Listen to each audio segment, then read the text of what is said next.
We're probably two of the worst people to give advice on homework and hunting life balance. Seriously.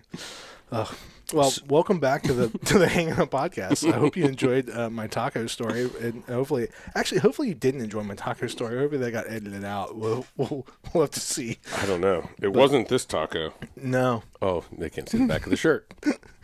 That's a Jeep. Yeah, same difference. So, today we're talking about work, family, hunting, life balance, right? Mm-hmm. And we definitely have some funny stories that we can share. I feel like we're well versed to talk on this. On one hand, I feel like we're well versed to talk on this. On the other hand, I feel like we just have the most understanding, or maybe just we have to figure out what word to use here for our wives. But other than wonderful women, saints. Yeah, really. All kidding aside, but we get to hunt a ton. I mean, we're always out either in the woods, hunting, scouting, doing a podcast, doing things other than working or being good husbands and dads. Right? Well, I mean, we do that though. I mean, we do balance that. Yeah. And I think we sleep less than we need to. And we try not to waste any time in between. Yep. I think I had an awakening one year, and it was at the peak of my irresponsibility with hunting. I had zero balance. I would hunt in the morning before work. After work, I'd say, well, we've got a westerly wind, and I know I can hunt this stand on a westerly wind, and cameras are showing deer are going to be there. I'd call my wife and say, I'm hunting tonight. And she'd say, again? That turned into a problem when I would just surprise her with, oh, by the way, I'm hunting again. Yeah. And I'm hunting again, And it came to a head, without a doubt.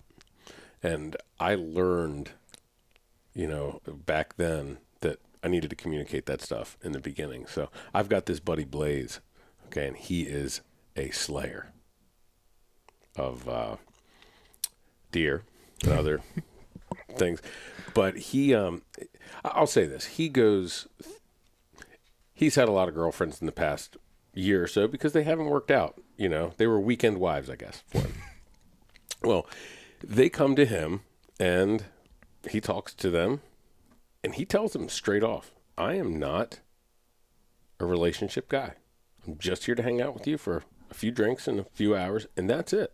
If you want to come back another time, it's fine, but I'm not meeting your family. I'm not hanging out with you. We're not going out on dates. That's it. So if you bring it up, you got to go. And that's not for everybody, right? But he's giving a valuable lesson there. He's putting that expectation up front and saying, this is who I am. And if you don't like it, that's no problem. I'll find someone else who is. And I think setting an expectation with, a job or your significant other or whatever, setting an expectation up front is really, really important to communicate that so they're not surprised later on. Dude, I totally agree. I did. I very much went down that path. Like after college, a lot of the chicks that I was dating, they might have wanted something serious. And I feel like women, not to generalize, but to some extent, it's like a challenge if you tell them, oh, I'm not the guy that you bring home to dad. And they're like, oh, I'll show. Yeah, right. Mm-hmm.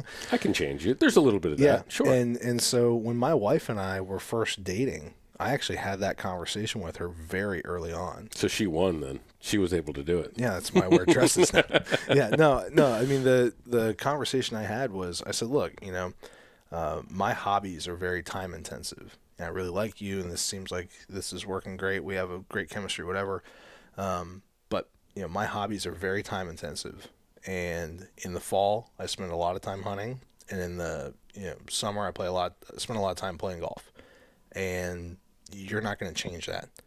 I need to do those things. That's part of my competitiveness. That's part of my part of you. Yeah, that's me. And, and it's something that I need to meditate in the woods and go after chasing critters and everything that comes with hunting. And I said straight up, I've had every relationship before, has ended because of the time that I In put flames. into this. Yeah. Just crap. That and some other stuff.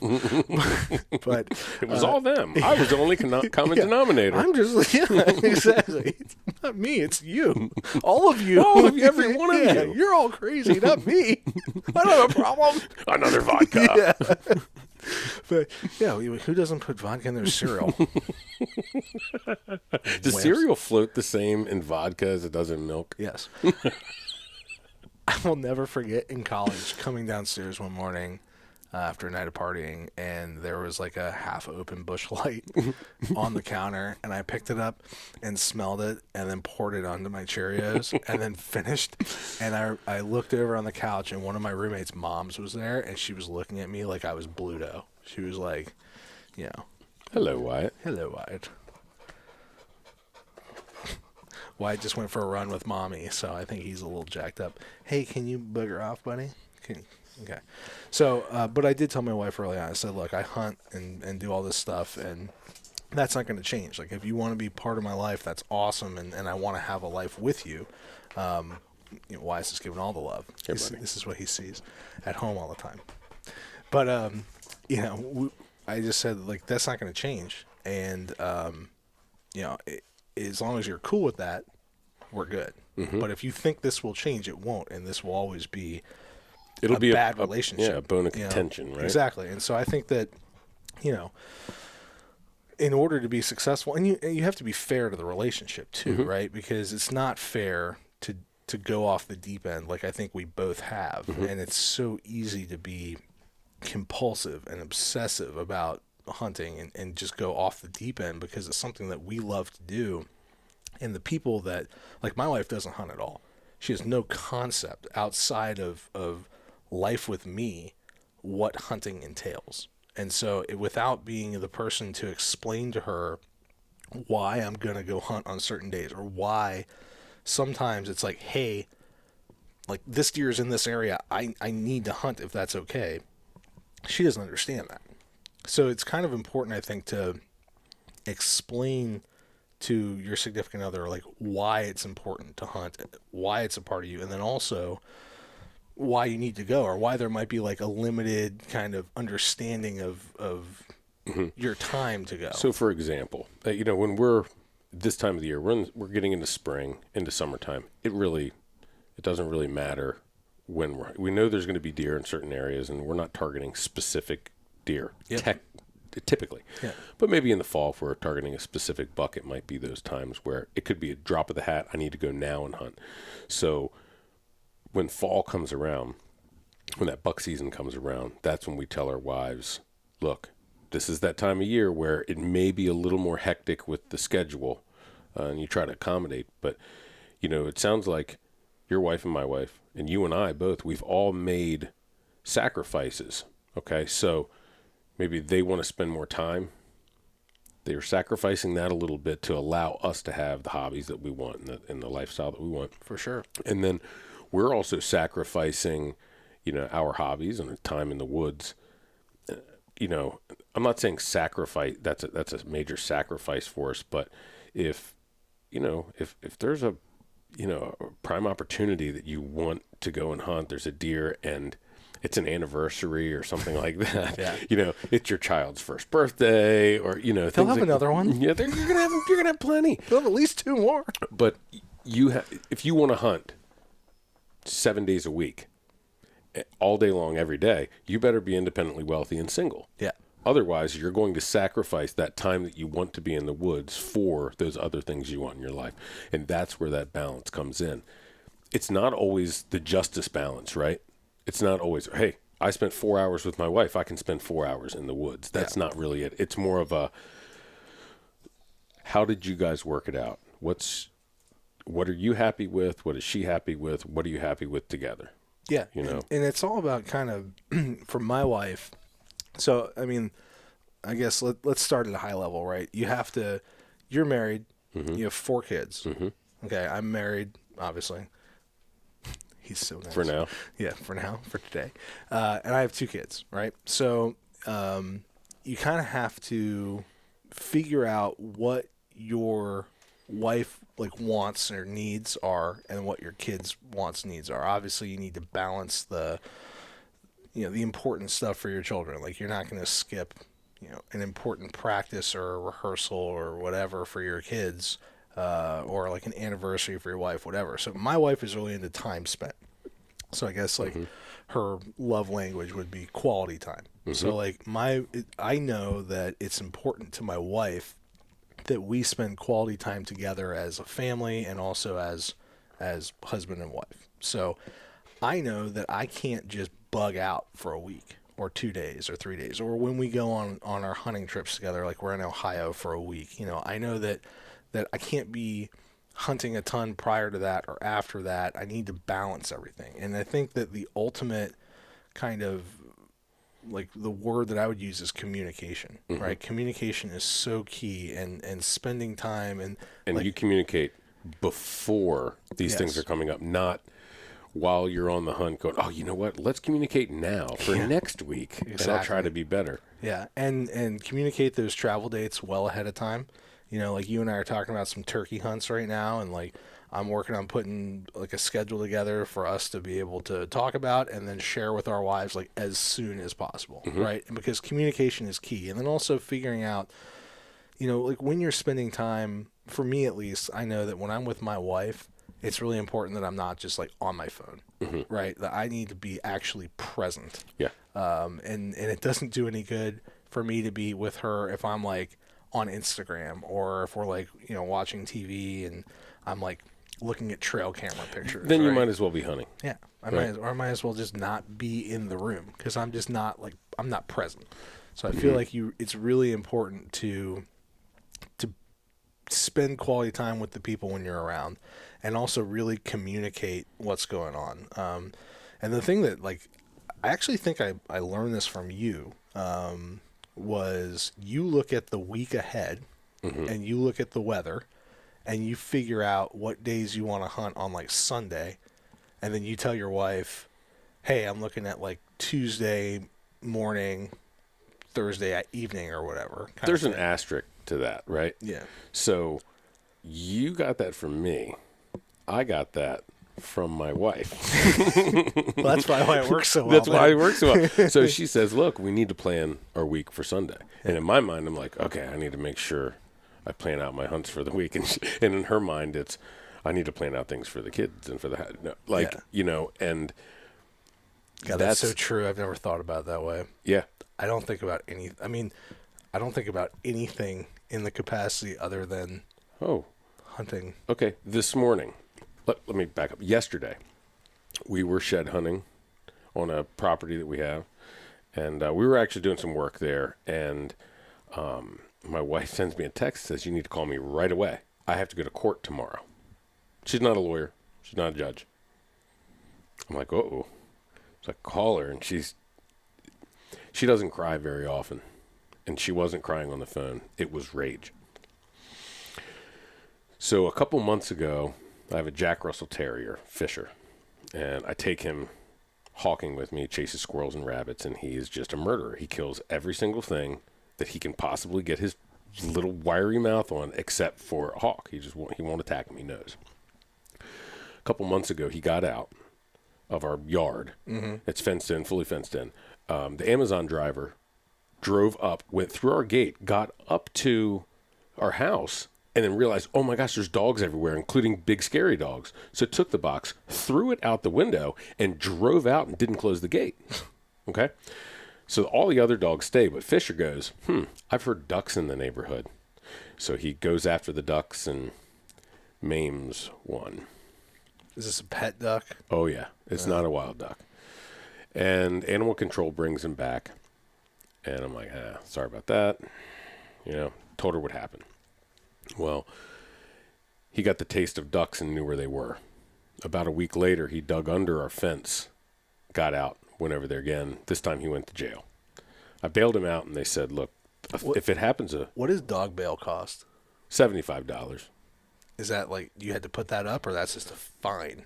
Like a fee? I don't know. I don't know. I guess he's not going to... I didn't pay attention. Yeah, right? So anyway, we get a ticket. and it's addressed to my wife. Now, this is my dog, and she actually doesn't like this dog because it's killed a couple of her chickens, and she loves her chickens. The fine is addressed to her, and the animal control officer says, hey, Jamie, here's your fine. Go ahead and pay it. So she tries to pay it online, and it wouldn't show up in the court records. So she logged on a week later, tried again, still wouldn't show up. And this went on for a little while, and the date to pay it was today. So yesterday, she calls the courthouse. She's like, look, I need to pay this. And the lady said, okay, let me look it up. Ma'am, there's no option to prepay on this because this is a misdemeanor. It's a criminal charge, and you have to be in court tomorrow at 10 a.m. Thank you. Bye-bye. For a dog. So she has security clearance, things like that, so she can't have a misdemeanor on her record. Yeah. So I'm like, all right. She's freaking out. I'm like, look, it's my dog. I said, you have to go there. I said, I'll go with you. I'll explain. It's my dog. Throw it on me. I'll deal with it. I'll take the charge. I'll take it. Like, it's my dog. Not my first charge. Maybe. College. Oh, God. No, just an ASAP class and you're good. So 600 hours of community service later. Luckily, we have a lawyer. And he said, no problem. You can be there. But no, your husband can't be there because of COVID. You can be there and I can be there. That's it. Oh. I'm like, oh my gosh. So she's cussing me right now. Long story short, she goes to court today and the neighbors were so pissed that, and the animal control officer said that he had killed a duck or ate a duck or whatever. Come to find out in court, he never touched the duck. Never touched them, but they're mad. So I want that lady, my wife, convicted of allowing her animals to run at large.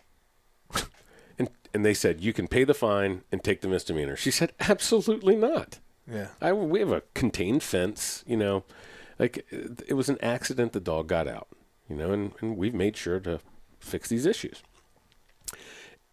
And they said, well, April 7th, we'll see you for a trial. So she has to go to trial next month for my dog, my hunting dog. Yeah. That's awful. Yeah, for me too. So then after we have this conversation, it's like, all right, guess what? You need to help me focus on these other things because it really boils down to this. Why is her name associated with that dog? Why is it? Because when the paperwork comes in to fill out anything for the county or anything that has to be done in the house that I don't even look at, she does it. So it's just proof that I need to balance that part of my life out. Yeah. Because I'm like, well, I can only focus on work and hunting and loving my family. But all the other stuff that makes things work. Yeah. I mean, that's true, though, because it's kind of like a slider. Right? And there's only so much to go around. Mm-hmm. And so if you're so intensely focused on hunting, podcasting, recording content and stuff, being a good dad, your work, your family life, it's like there's only so much that can go into time, each bucket. Effort. Yeah. And whatever. At some point, like something gets the short end there. Mm-hmm. And it's important that it's not your wife or your relationship or your kids, but it's like you really got to focus on that balance, and it's really tough to do. But and for me, I find that it's like it's seasonal, right? Because come like we hunt year round, but really there's something about that cooler air that starts hitting in like mid to late September that just gets me so fired up to be in a tree. I'm willing to be like, screw everything. I'm going to go lay the hammer down. Just like, and I have to stop myself or catch myself from doing that, right? And just neglecting everything else. But yeah, to your point, like it's tough when like somebody has to do those things. They do. And it's my wife too, right? Like she handles like the majority of the bill paying stuff. She is the commander in chief of this household. She's running the show. And I mean, to the point where I'm like, where's that thing? I'm like, hey, where's this thing? And she's like, it's right there. Thank God. Like, where's my passport? Yeah.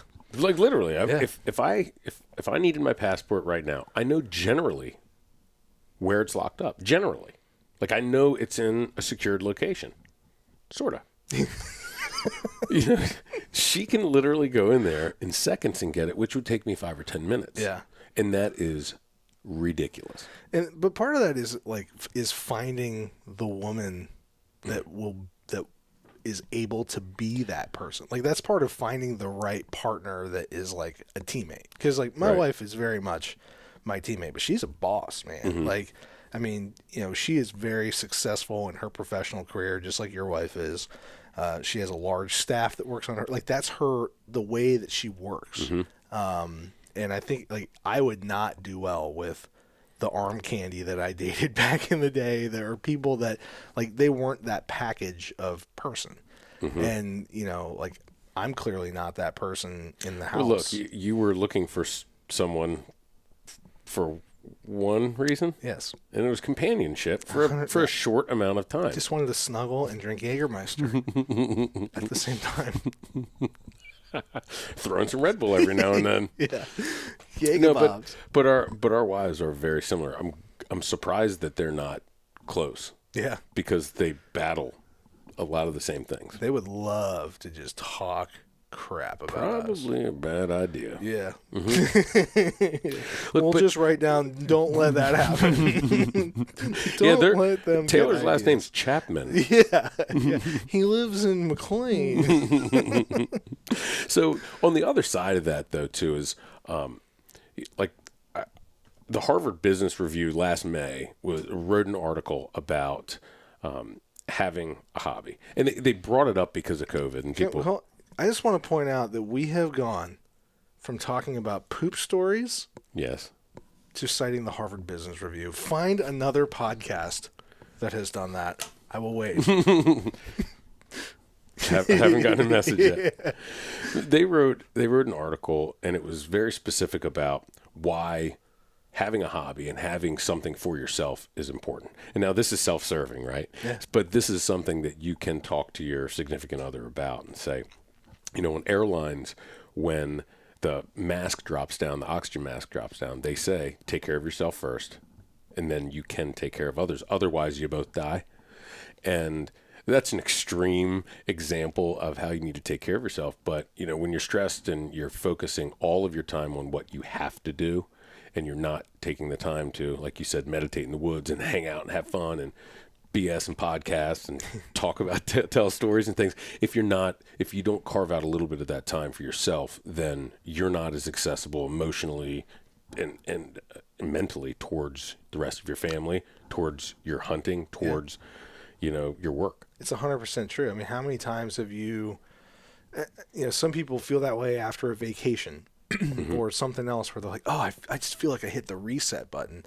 You know, and I actually explained to my wife, I'm like, that's how I feel after I go for a hunt. I could go sit in a tree in somebody's backyard and have chaos happening around me. Kids running around, dogs barking, you know, the dudes out blowing leaves, the next door neighbor, and not see a single deer. And I will come back and I will feel completely recharged. And that's because the pursuit of game, like the going through the process of hunting for me is very, it's methodical. And it's also something that is just, it re-energizes me. I find it almost like meditative, just sitting in a tree. It's my pleasure. It is. You know, and you just sit up there with your pants on. It's just choking yourself. Yeah, exactly. That's why I carry 2 tethers, one for the tree and one for my neck. No, wow. it's make sure you have a spotter. Yeah, that's why I FaceTime you. I don't remember which property you're at. Taylor, you're purple. Wake up. Oh no. Sorry, Emily, this is how we found him.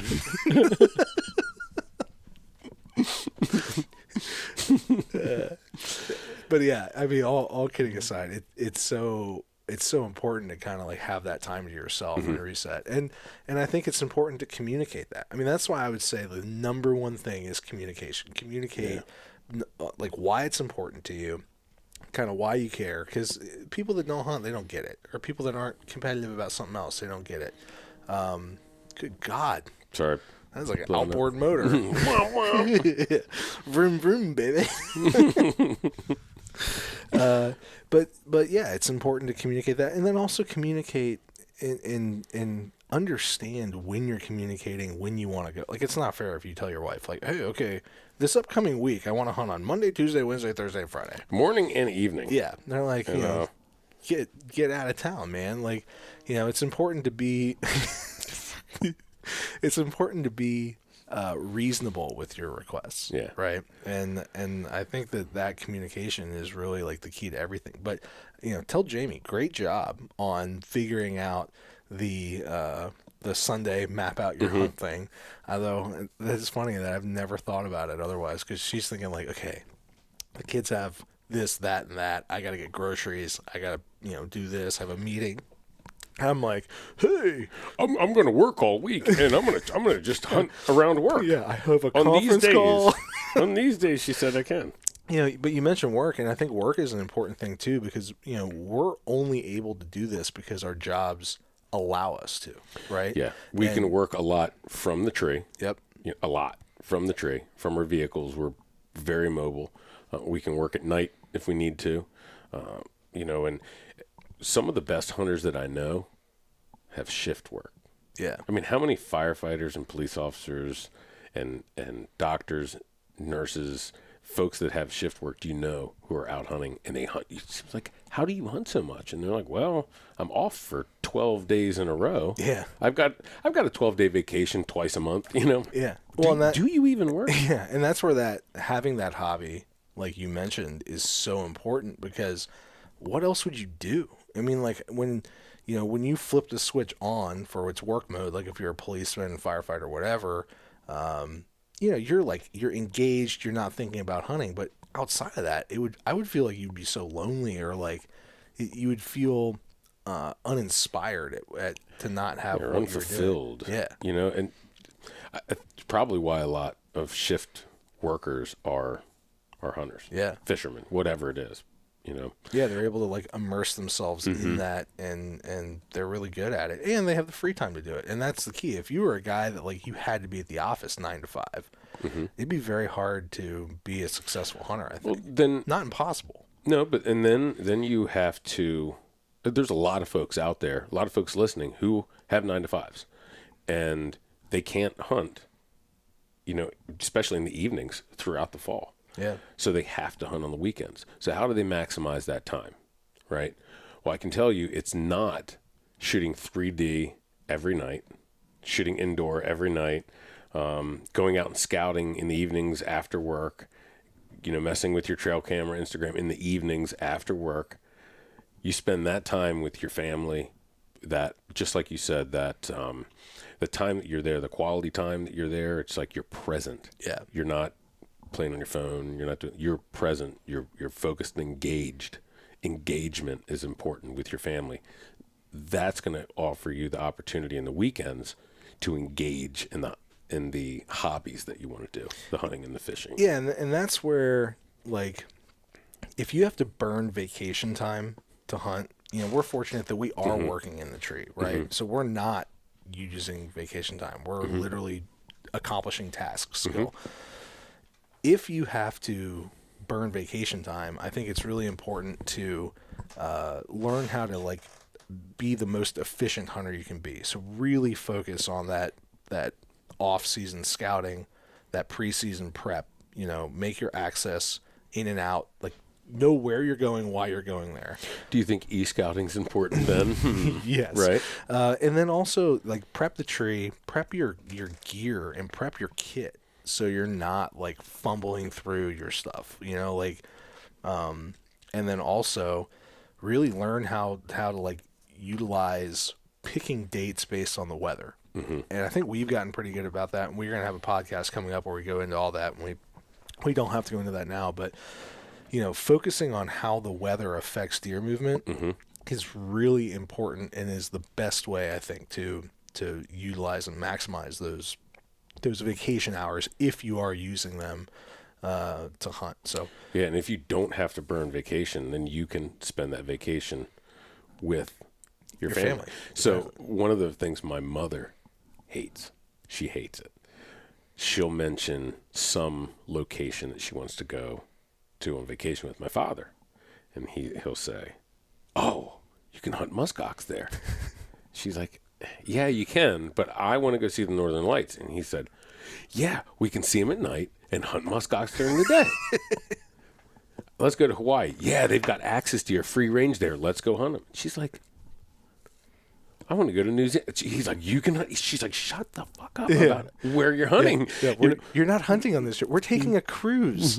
And he's like, "You can fish on the cruise." Well, yeah, it's funny. They have gone on cruises before, and what does he do? He's out shooting trap off the back of the boat. He's a savage. Yeah, well, and it's something that's important to him. It is, but I'll say that she's been very, and she hunts too. Mm-hmm. She hunts a lot. She's internationally she's hunted, but they've come to an understanding because they have that open communication. What are some of the worst things that you could do if you really wanted to screw up? If you really wanted to screw up and you really, I guess, wrong answers to how do you have a work-life balance, You could bring home tacos and wake your pregnant wife up with a soft taco to the face. Let me tell you how that works out. You're never golfing again. Yeah. I'll just hunt then, hun. Yeah, okay. Yeah, I mean, I think one of the cardinal sins would be the 1 o'clock phone call of I'm hunting tonight, or the you're gone all evening scouting and you get those trail cameras and you're like, I'm hunting tomorrow. I'm hunting both mornings. Or as soon as you get home from a hunt, you're like, I've got to check trail cameras. I've got to do this. I've got to prepare for tomorrow's hunt. And then when you do finally get home, all you're doing is hunting related things. Yep. You've been gone for hours and hours. Yeah. And then you're home and you're checking trail cameras and you're just sitting on the couch with your computer. And then, and then you're like, oh, well, is it okay if I hunt tomorrow? And it's like, well, I have to say yes. Right. Being pissed off when you're at home. Yes. About not being able to hunt. Yeah. Or you got your frumpy face on when you're at the mall. I wish I was hunting, not hanging out with you. Yeah, he's wearing camo. I bet he was out hunting.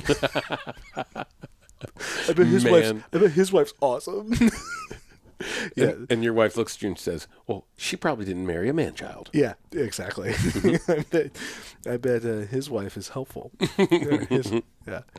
No, I think it's important to, again, when you're around, be around. Yeah. Right. And definitely making those, subtle, obnoxious remarks. There is no faster way to piss my wife off than if I make that comment that festers for a little bit, then after 30 seconds it's you know what? It's whoa, hey, you figured it out. Because if you're able to insult their intelligence and make a negative comment, that's the double entendre. If they didn't understand it, but then you would have never married your wife, nor would I have married mine if they didn't get that. If they didn't already anticipate that you were going to say something that was smart ass with a double meaning. Yeah. No, they wouldn't do it. You're an asshole. Oh, am I? Am I? I didn't know. Is that a surprise? The worst, though, I think the worst for me one time was my wife was asking why I was coming home late. With lipstick all over your neck. It's glitter. Negative. Strip club. It's the jiggle joint. The jiggle joint. I love that. What kind of jiggle joint do you hang on? One with hang-me-downs. God, that happened to me in Key West. I was in Key West with a couple of our buddies, and I'm walking down the street, and I'm like, oh, there's a bar, and it's called, Tom's Saloon. Mm-hmm. I walked in, and there's a hand-me-down just flopping around in my... I'm like, whoa, dude, guys. Sweet, stir him a drink for me. Hey. Good thing I got a big glass. No, but I'm like, dude, there should be a doorman and a... don't just let me walk through a saloon door to have a wang in my face. Don't tease me with that kind of a good time. How many drinks did you stay for? I was there all night. They had to kick me out. Yeah, I put more dollar bills on my nose than I could remember. Oh my gosh. No, but I was just like, dude, that's not cool. Yeah. Well, they sucked you in. Give me a warning. It's like Hotel California. You can come in, but you can never leave. Just drawn in. Why do I love it here so much? One of my buddies went down there for a bachelor party recently, and I was like, dude, Tom's Saloon's great. yeah, check it out. Free drink stirs. I was like, I think that's when that Fantasy Fest is. He was like, "What's Fantasy Fest?" I'm like, "Bro, you need to Google Fantasy Fest." And sure enough, do you know what Fantasy Fest is? I don't know. I have no idea what it's like Fantasy this Fest is. huge homosexual parade, but it's like a week-long party. It's like Mardi Gras for homosexuals. Yeah. But they have this like whole group that they body paint themselves. They're like butt naked, but they're walking around body paint. And this isn't like porn. Oh, well, they're We should go and wear like First Light patterns, butt naked First Light pattern. I got painted for 72 hours for this. Don't fall asleep. God, The skinny guy, it only took him an hour, but us, it was like 50 I'm all like hours. fat and sweaty, and it's just running everywhere. This looks like a Picasso painting. It was First Light, and then it turned into ASAP. Yeah, it's Jackson Pollock.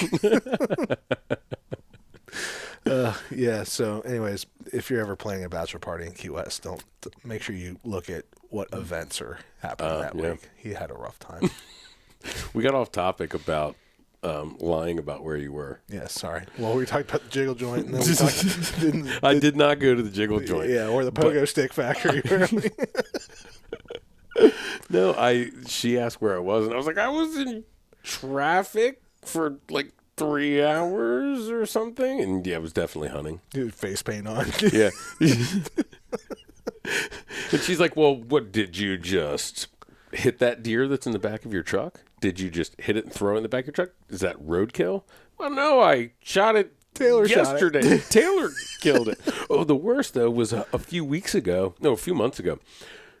You dropped those 2 deer off at my house, and I was giving them to some guys I know. And she sees those deer. She was like, when did you go hunting? You didn't we scheduled. You didn't go hunting yesterday. Well, how do you have these deer? I was like, no, Taylor brought them over. She's like, yeah, right. Yeah, right. You took off work and hunted, like, or something, you know. And I had to like convince her. And luckily we had recorded it. Yeah. I think I was recording, oh, look, Taylor's dropping deer off. Like, you know, I'm not hunters for the hungry. Now, I had a family, a couple guys that I know who they give meat to some needy families that are, you know, close by. But yeah, that was, I was like, I swear I'm not lying. I promise. I didn't go out and like double on deer. I was like, Taylor did. It's all his fault. Yeah. Oh yeah, it's always Taylor's fault. Yeah. Rule 1, blame the other part. Rule 2, blame him again. Rule 3, continue blaming. Yeah. Yeah. Deny till you die. Deny till the day you die. No, you always have to. If you have to have a difficult conversation with anyone, with your wife, at work, it doesn't matter. It's like, you know you have to have a conversation with someone, and you know it's going to be unpleasant for you, for them, whatever. And you know the longer it goes, the worse it's going to be, especially if you don't tell them and they find out later you should have told them, then it just blows up. So whenever you have to have a difficult conversation, yesterday was the time to have it. The second best time is now. Like, make that decision right now. For sure. So I need to tell you something. Our next podcast is not at a jiggle joint. Sorry. We're here interviewing live workers. His name's Paul. He's a lumberjack. Hey, boys. Nice axe handle you have there, sir. Mind if I stir your drink? It's a hatchet. Sorry, I didn't know the terminology. Yeah. That was the worst, one of the worst days ever, man. I'm like, man, just screw this island. I'm never coming back here. This place sucks. I was at one bar down there on that same trip. It was called Cowboy Bills, and I remember it because we jokingly referred to it as Buffalo Bills. Mm-hmm. Silence of the Lambs, like the greatest movie ever. And on like the 4th floor of the place, the guy was like, "Don't go into Eden." Well, you want me to go somewhere? Mm-hmm. Tell me not to go in there, right? So I walk up into Eden, Dude, a bunch of naked people sitting at the bar. Old people, like just sitting on a bar stool, like drinking a beer, but naked. I'm like, what? This isn't where I parked my car. This is the worst idea ever. I'm like, oh, like actually, don't go into Eden. It's just like the weirdest stuff happens in Key West. Don't go to Key West. Key West is not cool. No, we're going to be down. So I'm going on a turkey hunt at the end of this month in Florida. And first time I've ever hunted Osceola turkeys, so I'm going down there.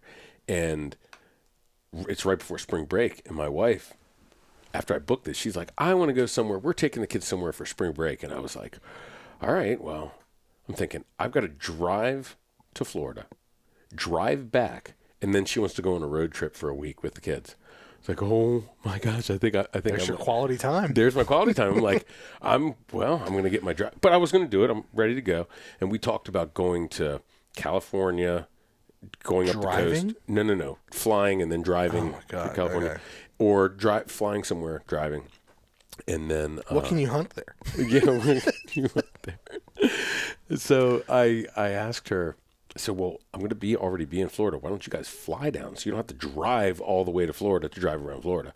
And then we hit from the Everglades all the way down to the Keys and back, and then we'll drive back home because I'll have, hopefully, meat and all the hunting gear with me and my dad and brother and folks that are coming. So, but now that I'm thinking, I'm like, well, Key West, maybe I shouldn't go there. It's probably fine this time of year. Probably. But Fantasy Fest, that's something I should really look forward to. Book that for yourself. Honey, I'm going on a fishing trip for the day. I come back painted. Hey. What kind of fishing trip was that? Honey, we needed to talk yesterday about something. Second best time right now. Yeah. So look. Oh, God. Check out my Andrew Cuomo nipple ring.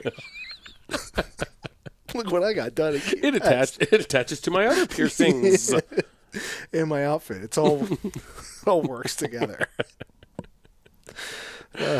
Gross. Yeah. Horrible way to balance on your your family would be vacation. Unbalanced. Balancing on your nipple rings. Did you have any other topics that you found helpful for work-life balance? No. Other than avoiding Fantasy Fest and Taco Bell after 12 hours of vodka drinking? Oh man, no.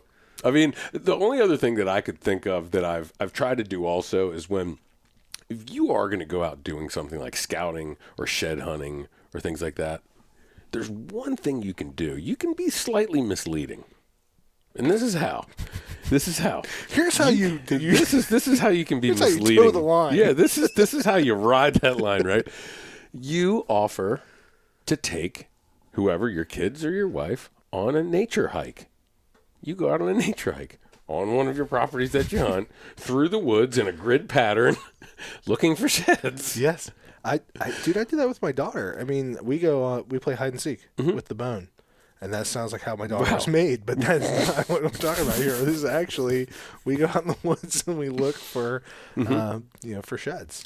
Yeah. And I mean, you can go out and just go. And they can be running around looking at jumping in the stream and, throwing rocks or whatever. And the whole time you're looking for sheds and you're actually scouting, and that's okay. Yeah. As long as you're not tying your kid to a tree and saying, stay right there while you go for a couple hours. Yeah, as long as you give them snacks, they're good. Yeah, right? Snacks, a little bit of water. Yeah. Well, no, they're right next to a creek. Drink out of the water, Giardia. That's why I named my kid Beaver Fevered. Daddy, my tummy hurts. Well, hang off the back of the boat. Hang off the back of the boat. We're going to Magic Kingdom next year. Hold it. Oh, God. Yeah, but no, taking your kids with you is awesome. My kids love being, well, my one daughter's 7 months old, so I don't think she enjoys the woods yet. Backpack. Yeah. Well, front pack, like my kangaroo pouch. But, my older daughter loves being outside. I think she's going to be a killer. Well, and it gives, if your wife wants to come and go on a nature walk, you can even hold hands. But if she doesn't and it gives her a break, good catch. Thanks. If it gives her a break, that's your phone this time. Yes, it's not mine. Yes. No. Yes. I just want to hang out with that guy all day. You bruised my neck knee. Your mom goes to college. Kip, how long do these chat room hangouts last for? Oh, geez, sometimes 3 or 4 hours.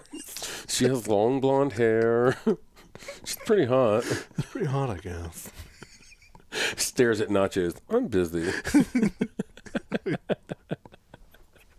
If you guys have not seen Napoleon Dynamite, then don't listen to our podcast. Yeah, don't. We probably wouldn't hang out. Get out of here. Eat your dinner, you fat lard. Yeah, I've tapped out, bud. Yeah, I am too. I think people have probably turned this off by now. But yeah, if you're still listening, thanks. Definitely, you are the people that we need to leave a comment below, leave a rating and review on whatever podcast platform you're listening to. But thanks for listening to our ramblings. Yeah, and if some of you know a few of our other stories, so if you want to hear any stories that you've heard rumors about, we can tell them on request. Obviously, we've got plenty to tell, but there are a few requested stories that I know people have been hitting me up to say, "Hey, tell this one," and hey, we'll tell them. Yeah, definitely. Leave them below and get or DM us or whatever. We're happy to tell them. Sometimes we forget some of the better ones. I mean, I'm like, I just don't remember. I'm like Joe Biden. Who am I? Where am I? How'd I get here? All right. Thanks, guys, for listening. We'll see you soon.